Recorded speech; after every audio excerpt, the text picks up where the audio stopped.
Hello good morning friends, आपका स्वागत है हमारे YouTube channel Google current affairs में। दोस्तों आज 12 जून 2020 की कुछ महत्वपूर्ण करंट अफेयर्स को पूरी डिटेल के साथ देखने वाले हैं। तो आइए वीडियो को शुरू करते हैं। उससे पहले जो भी हमारे वीडियो को पहली बार देख रहे हैं, लाइक कमेंट शेयर करना ना भूलें। साथ ही साथ चैनल को सब्सक्राइब कर बेल आइकन को भी प्रेस करना ना भूलें। तो आइए आज की वीडियो को शुरू करते हैं। आज का पहला क्वेश्चन है, हाल ही में किस देश में ब्लैक लाइव मैटर नामक अभियान चलाया जा रहा है जो रंगभेद के खिलाफ यूरोप समेत दुनिया के कई देशों में फैल गया? इसका सही आंसर है option number A, America. Black live आंदोलन एक अफ्रीकी अमेरिकी आंदोलन है जो काले लोगों के प्रति हिंसा और नस्लवाद के खिलाफ शुरू किया गया एक अभियान है।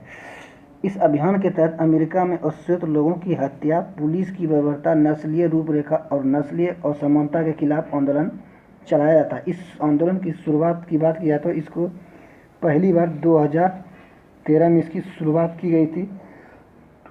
इस आंदोलन को शुरू करने का कारण क्या था? इसका कारण यही था कि कुछ दिन पहले 46 वर्षीय एक अफ्रीकी अमेरिकी व्यक्ति जॉर्ज फ्लॉयड की मौत पुलिस के द्वारा होने के कारण ये अभियान को चलाया गया था। अमेरिका में नस्ल भेद का मामला बहुत सामने हमेशा आते रहता है हर बार, इसलिए इस बार वहाँ के ब्लैक आदमी के साथ साथ गोरे लोगों ने भी इस अभियान में बढ़ चढ़ कर हिस्सा लिया और इस अभियान को अमेरिका समेत पूरे यूरोप के लगभग कई देशों में भी यह फैल चुका है।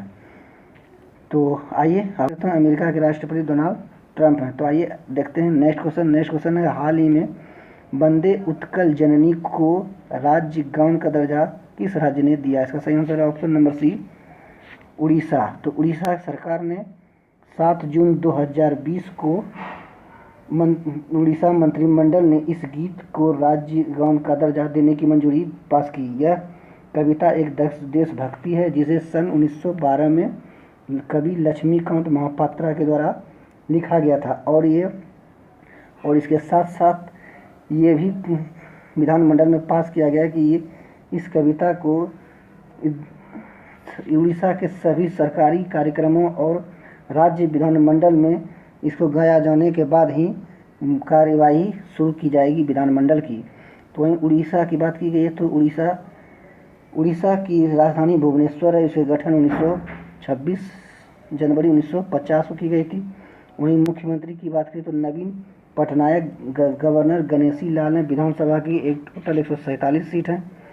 राज्यसभा की बात करें तो टोटल 10 और लोकसभा की टोटल 20 सीटें शामिल हैं। तो आइए देखते हैं नेक्स्ट क्वेश्चन, हाल ही में कोविड-19 की वजह से इस वर्ष 2020 का किस अवार्ड फंक्शन को रद्द कर दिया गया? इसका सही आंसर है option number D, Ramon Magsaysay award.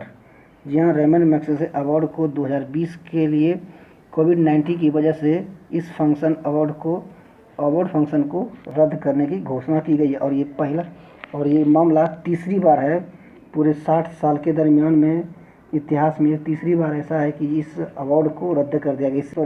पहले 1970 में आर्थिक संकट की वजह से और दूसरी बार सन 1990 में विनाशकारी भूकंप की वजह से इस अवार्ड को रद्द करना पड़ा है। और इस अवार्ड की बात करें तो रेमन मैग्सेसे अवार्ड को एशिया का नोबेल पुरस्कार भी कहा जाता है और 19 के यानी पिछले साल इसे 2019 में रेमन मैग्सेसे अवार्ड का पुरस्कार रवीश कुमार को दिया गया था। वहीं इस अवार्ड की शुरुआत फिलीपींस के पूर्व राष्ट्रपति रेमन मैग्सेसे की याद में हर साल 31 अगस्त को दिया जाता है।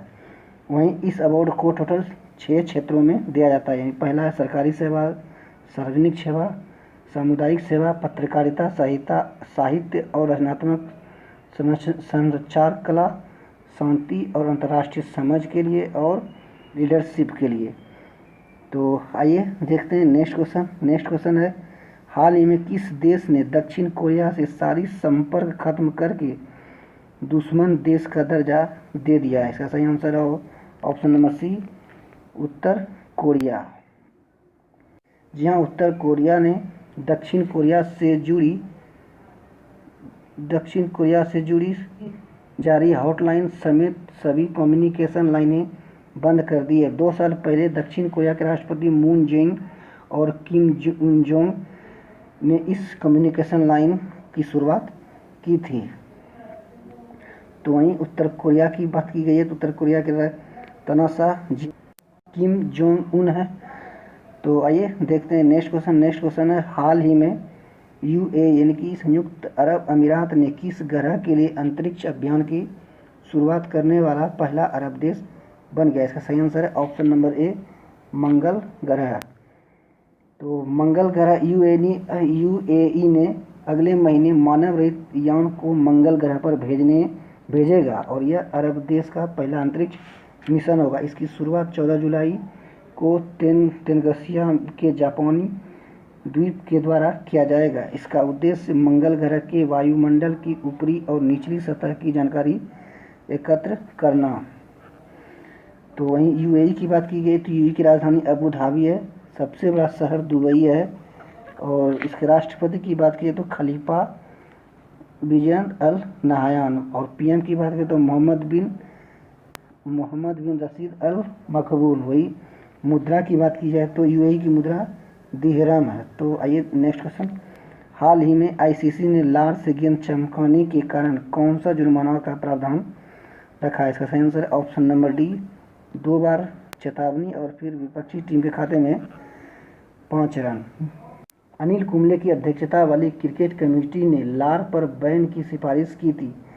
अगर गेंदबाजी टीम का कोई खिलाड़ी ऐसा करते पकड़ा जाता है तो एम्पायर टीम को 2 बार चेतावनी देगा। उसके बाद भी अगर ऐसा करते हुए पकड़ा जाता है तो बल्लेबाजी टीम के खाते में 5 रन जोड़ दिया जाएगा। तो लार से यही प्रतिबंध लगाया गया है। तो आइए आईसीसी की बात की गई तो आईसीसी की बात करते हैं तो इसके फुल फॉर्म था इंटरनेशनल क्रिकेट काउंसिल। स्थापना की बात की है तो 5 जून 1909 में इसकी स्थापना की गई थी। वहीं मुख्यालय दुबई में मुख्यालय इसका। और टोटल देश की बात की जाए तो आईसीसी में टोटल 105 देश सदस्य देश हैं। वहीं अध्यक्ष की बात की जाए शशांक मनोहर इसके आईसीसी के अध्यक्ष हैं। तो आइए देखते हैं नेक्स्ट क्वेश्चन, हाल ही में किसे इंडिया इन्फोलाइन फाइनेंस लिमिटेड यानी कि आईआईएफएल ने किसे अपना ब्रांड एम्बेसडर नियुक्त किया गया। इसका सही आंसर है option number A Rohit Sharma. तो रोहित शर्मा को आईआईएफएल ने अपना ब्रांड एम्बेसडर नियुक्त किया गया है। आईआईएफएल नामक कंपनी ने अपने पहले अभियान सीधी बात के तहत रोहित शर्मा की सीधी बात नामक शीर्षक का संदेश दिया है। इस संदेश का समय 30 सेकंड के लिए निर्धारित किया गया है। वहीं आईआईएफसी की बात की है तो यह एक भारतीय कंपनी है और इसके चेयरमैन एस श्रीधर हैं। वही हेडक्वार्टर इसके मुंबई महाराष्ट्र में है। तो आइए देखते हैं next question, world entrepreneur of the year 2020 का खिताब जीतने वाली पहली भारतीय महिला उद्यमी कौन बनी। इसका सही आंसर है ऑप्शन नंबर सी किरण मजूमदार।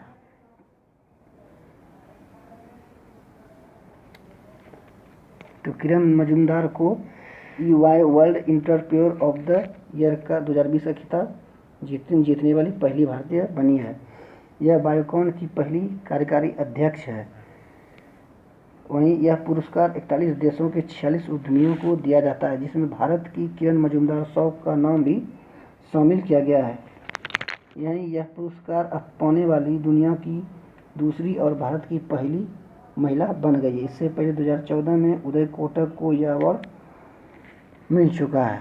तो आइए नेक्स्ट क्वेश्चन देखते हैं। नेक्स्ट क्वेश्चन है, हाल ही में रिचर्ड डॉक्सिंग अवार्ड पाने वाले पहले भारतीय कौन बने। इसका सही आंसर है option number A Javed Akhtar. प्रख्यात लेखक और गीतकार जावेद अख्तर को रिचर्ड डॉक्सिंग अवार्ड 2020 से सम्मानित किया गया है।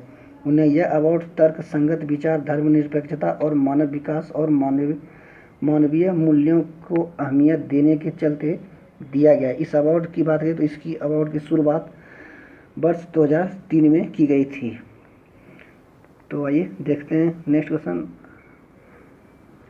हाल ही में तमिलनाडु के एक विधायक जे अम्बालकन की मौत कोविड-19 की वजह से हो गई। वह किस पार्टी के विधायक थे। इसका सही आंसर है option number C DMK.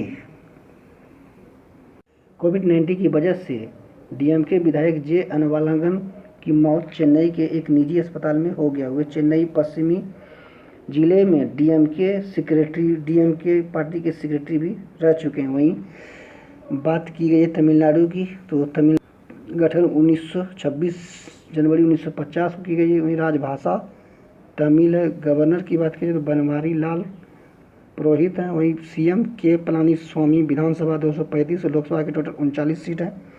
Rajya Sabha की बात करें तो टोटल 18 सीट शामिल की गई हैं। तो ये थे आज के टॉप 10 करंट अफेयर्स। कैसा लगा जरूर बताएं। तब तक के लिए धन्यवाद।